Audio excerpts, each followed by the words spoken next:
a speech that was spoken by Nelson Mandela.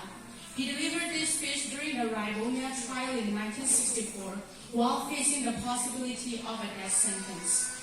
Instead of speaking of his own defense, he explained why he had devoted his life to fight against the apartheid and shared his vision of a democratic South Africa where all people would have equal rights.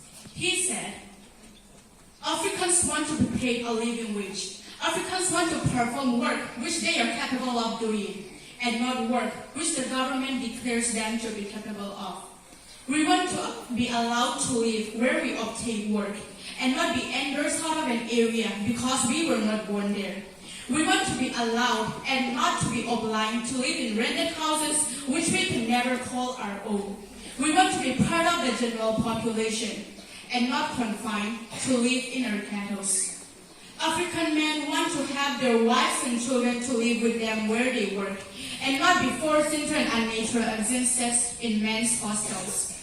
Our women want to be with their menfolk and not be left out permanently widowed in the reserves. We want to be allowed out after 11 o'clock at night and not be confined into our room like little children. We want to travel in our country and seek work where we want to and not where the labor bureau tells us to. We want a just to share in the whole of South Africa. We want security and a stake in society. Above all, we want equal political rights because without them, our disabilities will be permanent. I know this sounds revolutionary to the whites in this country because the majority of voters will be Africans. This makes the white men fear democracy.